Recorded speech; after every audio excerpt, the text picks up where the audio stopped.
Nós temos hoje no Brasil grandes desafios. Nos últimos anos o tema da comunicação tem ganhado cada vez mais espaço na sociedade, desde a preocupação com as fake news, com as mentiras que circulam na internet e também com as críticas, algumas que fazem sentido, outras talvez nem tanto, em relação à cobertura dos veículos de comunicação também no Brasil. A sociedade tem debatido muito isso é muito importante. Mas nós temos um grande desafio de fato no Brasil histórico, que é a diversidade nos veículos de comunicação. Nós temos veículos de comunicação muito concentrados, estruturas de comunicação muito concentradas historicamente, muitas delas inclusive com relações políticas, e isso acaba muitas vezes sobrepondo a linha editorial, porque você tem aí veículos de comunicação, rádio e TV, que estão vinculados a parlamentares, a governadores, enfim, a senadores, a deputados. Isso não é de hoje, isso tem uma história no Brasil. Isso acaba refletindo também nessa diversidade local e na diversidade regional. Então é muito importante que esse seminário que está acontecendo hoje aqui na Bahia está refletindo sobre essa realidade do Brasil, que é uma realidade também, são desafios mundiais. Lidar com fake news, por exemplo, é um desafio no mundo todo. E que bom que a Bahia está recebendo esse evento, que bom que nós temos muitas pessoas que têm refletido sobre isso. E aqui, especialmente no Nordeste, sem dúvida alguma, nesse momento do Brasil, nós também estamos tentando construir aí parcerias importantes entre as TVs e rádios públicas do Nordeste. Acabamos de lançar um programa radiofônico, um rádio-jornal, que faz um giro pelo Nordeste diário. Isso é uma iniciativa muito interessante para quê? Para que também que o Nordeste se conheça. Além dos fake news, além da linha editorial muitas vezes questionada dos veículos de comunicação, nós temos uma comunicação também muito concentrada no eixo Rio-São Paulo. Então as pessoas acabam ficando sabendo mais do que acontece no Rio e São Paulo do que acontece aqui no Nordeste. Então se articular regionalmente, seja o Nordeste, o Sul, o Norte, é também trazer essa diversidade. Então a comunicação no Brasil precisa ter diversidade. Essa diversidade não é só uma diversidade política de opinião, é uma diversidade regional também. Não faz sentido o brasileiro que mora no Nordeste ficar sabendo só o que acontece em São Paulo, no Rio de Janeiro. Então é por isso que as rádios e TVs públicas do Nordeste têm se articulado para compartilhar conteúdos que vão desde o São João, do Carnaval, mas também que passam por uma produção de conteúdo jornalístico. Nós estamos no meio de uma crise sem precedentes, talvez a maior crise ambiental do litoral brasileiro, que é esse vazamento de óleo. E esse, por exemplo, é um tema que a cobertura do eixo Rio-São Paulo é baixíssima, né? Mas é algo que afeta o Nordeste muito. Esse é um tema que precisa ser, e eu poderia citar muitos outros temas aqui, que infelizmente, em função desse modelo de comunicação que nós temos no Brasil, ele acaba tendo pouca visibilidade, e é por isso que precisamos cada vez mais de iniciativas para diversificar o acesso à informação e à comunicação, não só no Nordeste, mas no Brasil também. Bom, aqui nessa função que eu estou ocupando momentaneamente, né, à frente da Secretaria de Comunicação do Estado, foi um ano eu reputo que bastante atípico, principalmente dentro de uma conjuntura nacional diferente, né, uma conjuntura nacional liderada, vamos dizer assim, por uma política de extrema direita, uma experiência nova para o Brasil nesses últimos aí 20 anos.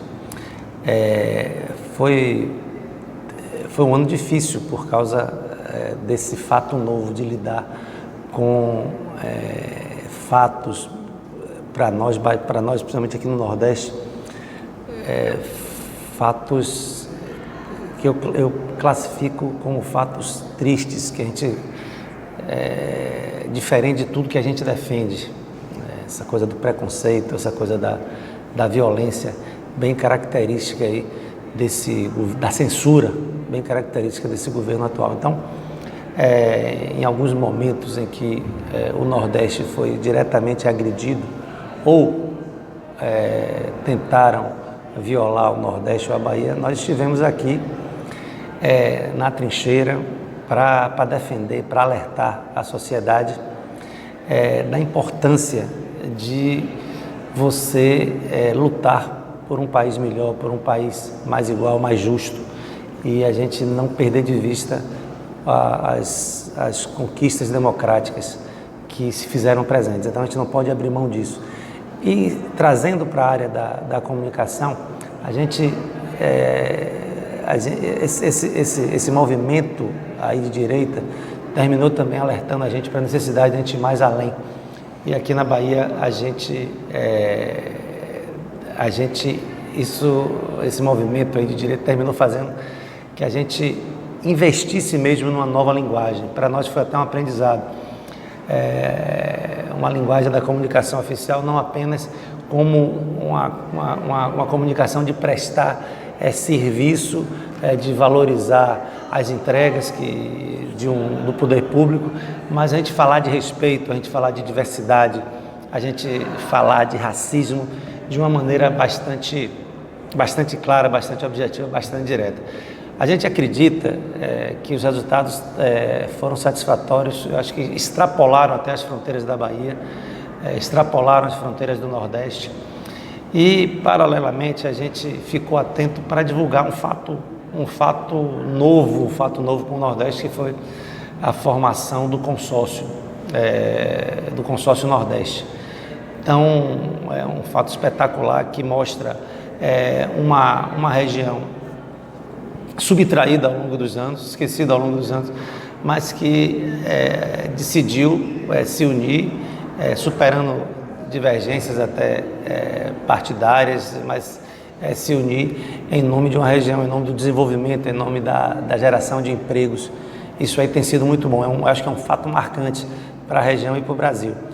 E agora continuar, o ano novo que vem aí, continuar atento, continuar na trincheira, continuar, a palavra guerreando mesmo na comunicação, tentando, enquanto poder público, exercer um papel de responsabilidade social.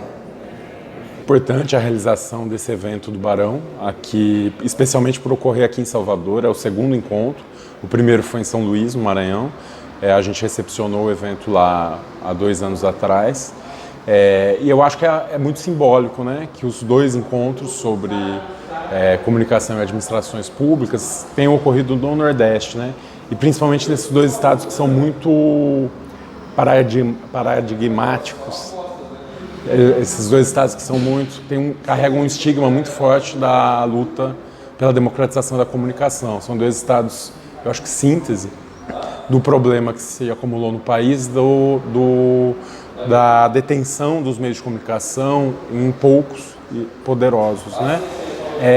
No caso maranhense, que eu posso falar melhor, a gente passou por um processo muito importante de ruptura, né, de mudança política, graças muito ao espaço que se abriu com a internet abriu brechas, abriu frestas no bloqueio midiático que existia no Estado, em que você tinha um domínio da família, da oligarquia Sarney.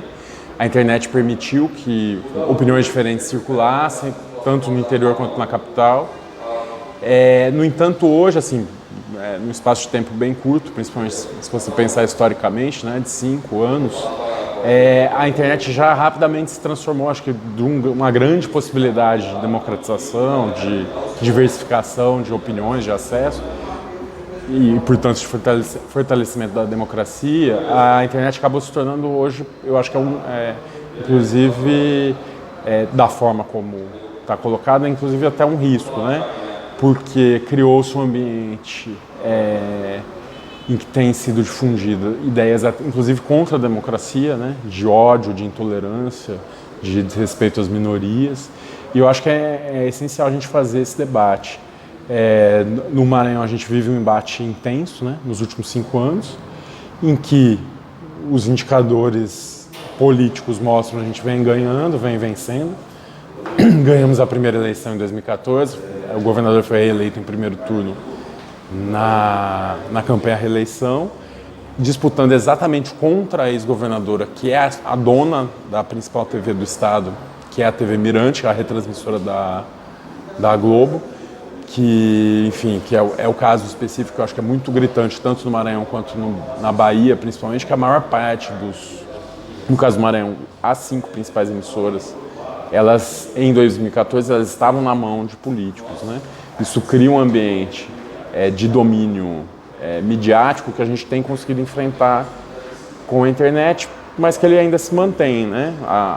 Esses grupos políticos, eles continuam detendo os meios de comunicação, e você tem uma conjuntura mais adversa hoje em todo o país, e que no Maranhão, no Nordeste em geral e no Maranhão em específico se configura. Você tem um duplo ataque, né, dos meios de comunicação convencionais, desses antigos grupos políticos, e na internet de um certo ataque coordenado das milícias digitais, que a gente ainda não consegue identificar plenamente como eles atuam, mas a gente já tem identificado algumas atuações, que a gente sabe também por interesses políticos. Então é bem importante a realização desse evento. Eu acho que o fato deles terem ocorrido no Maranhão e na Bahia é muito simbólico, e por si só já representa uma vitória, porque assim, é o sinal, os eventos terem ocorrido nesses dois estados é sinal que teve uma mudança política nesses dois estados, que esse tema da democratização da comunicação está conseguindo ser pautado nesses dois estados.